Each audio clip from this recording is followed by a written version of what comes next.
Southeast Radio's Business Matters with Carl Fitzpatrick. Southeast Radio.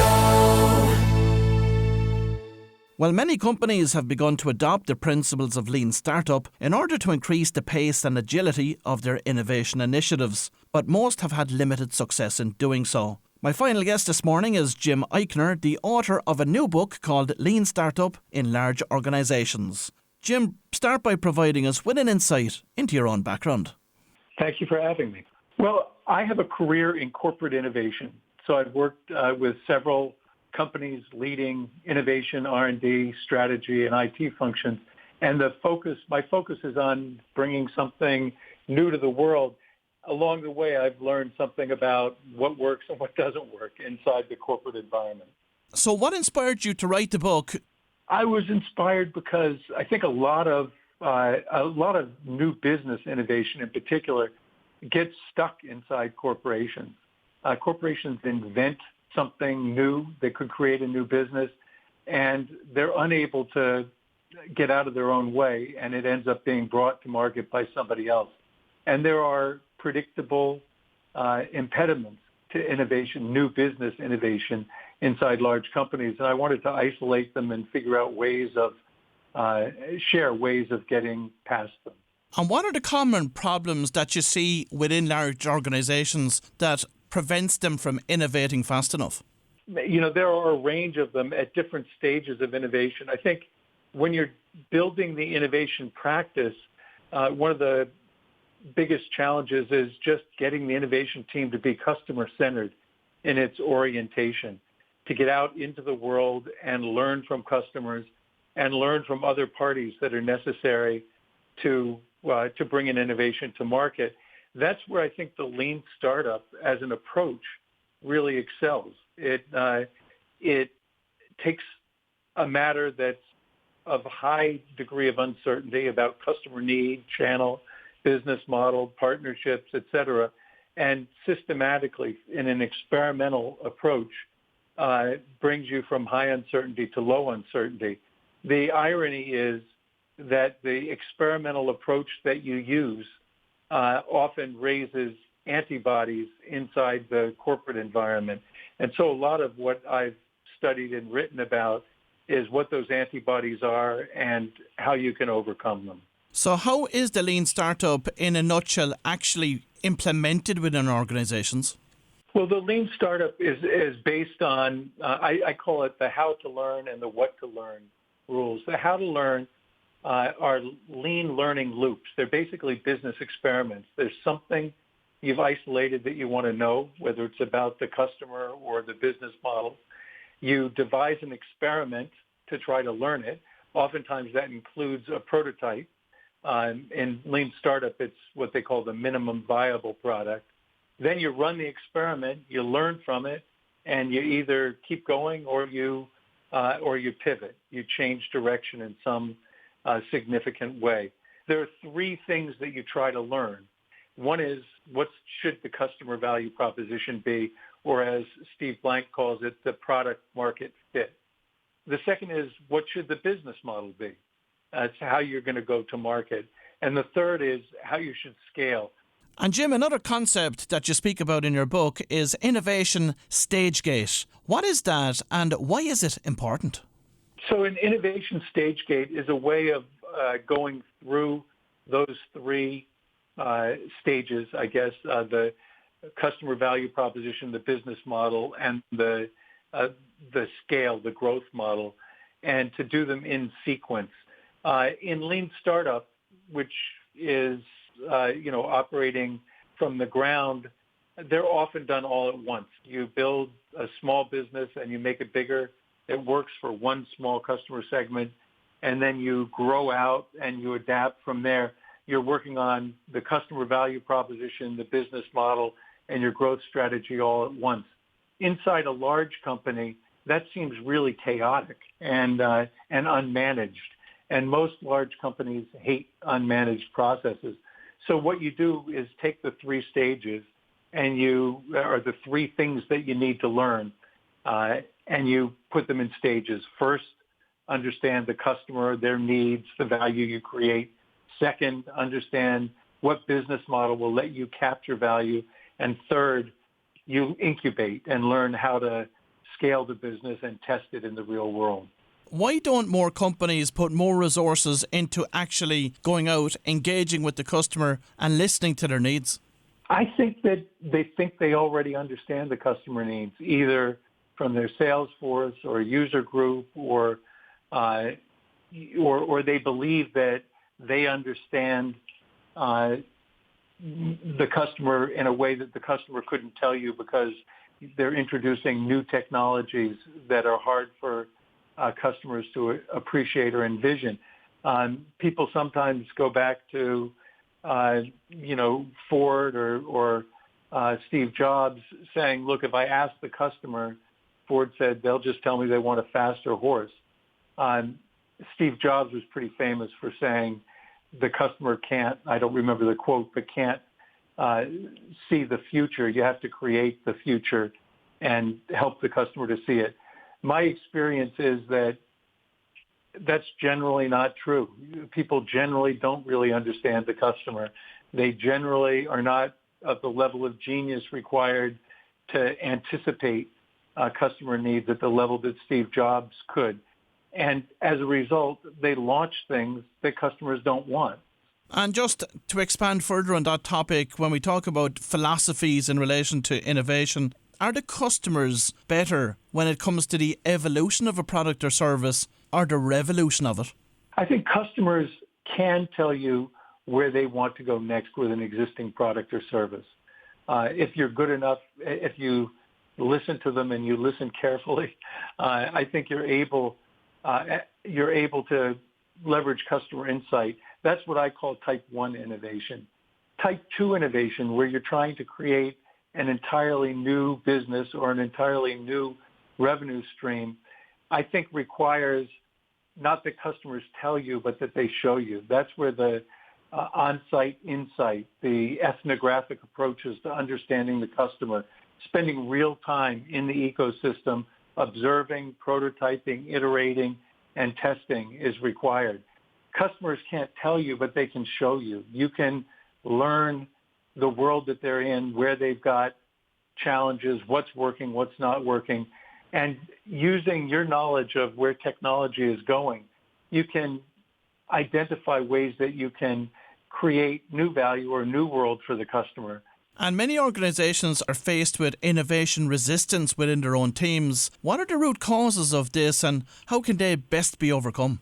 I think the resistance comes oftentimes from functions that have a day job, whether it's IT or procurement or sales or legal liability or intellectual property law. Those are all examples that I mention in the book. Essentially, they're there to do a job for the core business, and that job has generally been optimized for that business. Anything that you impose on them for innovation is both a distraction from delivering their core commitments and a risk, because they might make a mistake if they're dealing with something very different from the world they're used to focusing on. Those are risks. I think I like to say that if we were in their shoes, we'd probably do exactly what they do. They're protecting the integrity of the core business. There are ways around this. It's, first of all, understanding that the objections are reasonable, not unreasonable. So try to understand what the concerns are and try to negotiate. Try to understand how you can do what you need to do to leverage the asset of the corporation or just to leverage the resources, and how you can do so in a way that's not disruptive. And Jim, you also speak in your book about the importance of creating asset-based opportunity spaces. What are these and how should they be developed? It starts with the observation that if you're inside a large company and you're innovating and you don't leverage any of the assets of the core business, you're not likely to compete effectively in the marketplace. This is because startups are well-funded and very nimble. And if you're not leveraging your assets, they don't have the assets to leverage. You're kind of on an even, you're competing with them on an even basis. Whereas if you leverage the assets of your business, whether that's your technology or it's your service network or it's some other asset of the corporation, your customer base, you greatly increase your chances of winning in the marketplace. So that's the reason for building them. I think the way that you build them is to start with where you want to go, identify a world that you can create for the customer and ask which assets might I leverage to win in that marketplace. And when at Goodyear, when we were looking outside tires, we identified the service network as an asset that we had that others couldn't. There were lots of startups just delivering technology. We could leverage our service network, our brand, and our product as well in developing a services-led business model. Now, whenever you're doing that, you're disrupting someone somewhere, and that's why it's challenging. So the first question is, where's their value to be created? What are the opportunity spaces? Second is, can we win in those by leveraging assets that we have? And third, how do we do that in a way that won't really disrupt the core business? And Jim, of course, Amazon is a business model which embodies innovation. But what can we learn about innovating the Amazon way? Yeah, I think Amazon is a master in many things. I think they're a very customer-centered corporation, and they're easier to do business with than almost anyone. But one of the things that's most intriguing to me about Amazon is the way they're able to leverage assets, the topic we were just talking about, to move into very different businesses. So as an example, they started in books, and then it's an easy step to move into CDs or other things that easily go through the mail. But it was a big step to say, we have a customer base, we have an online infrastructure that's really good, and we're going to open that up to people in other businesses. We're going to create storefronts for others to sell on our e-tail site. That was a big move to make, especially since they made pricing transparent. Then they built this great infrastructure for delivery, fulfillment by Amazon. They let other people use that as well. John Rossman, whose interview is excerpted in the book, built the marketplaces business, and he talks about some of the challenges of that. Amazon, of course, didn't stop there. Eventually, their software infrastructure became cloud-based, and they opened up the cloud-based infrastructure to others, and that became Amazon Web Services. Again, people inside the company said, what are we, crazy? These are our crown jewels. But they did it, and now it's a huge business. Today, they're leveraging their internal training to create courses that anyone can take. They are leveraging their employee base to create a healthcare services business. They've moved into from books into ebooks, and then into audible books, and into streaming services. So every step of the way, they took an asset and they leveraged it into a new space, and that could have been disruptive or cannibalizing of the core business, but they accepted that risk in order to create the new.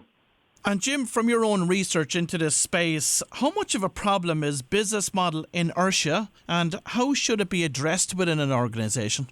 I think companies are generally very stuck inside their business model, and it manifests itself just in the way people talk and think about the business and what makes it work and what doesn't make it work.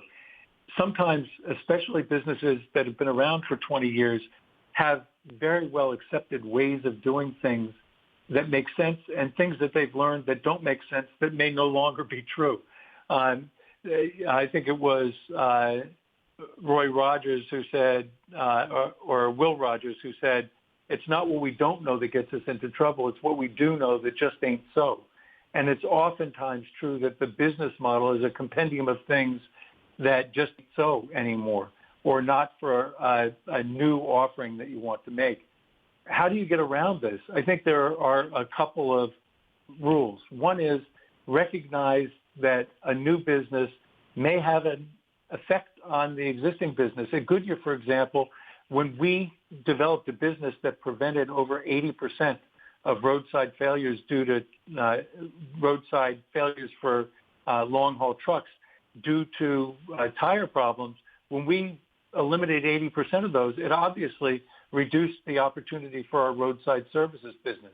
But it also created other opportunities to pull through product, to provide service for tires that were not Goodyear tires on vehicles, and for the service organization to do the installation and maintenance of the new products. There are ways of looking at the business model, understanding what will make it work for the customer, understanding what's needed from the core business to make that work, and understanding what the threats are in quantitative terms to sales or to operations. Now, this is a new one for me, I have to say, Jim, but in your book, you address the concept of ambidextrous leadership. Yeah, it's very hard for people at the same time to execute against challenging business objectives and to innovate in new spaces. And Michael Tushman coined the term ambidextrous leadership. He also is interviewed for the book. It's basically the question of how do you manage these two different worlds.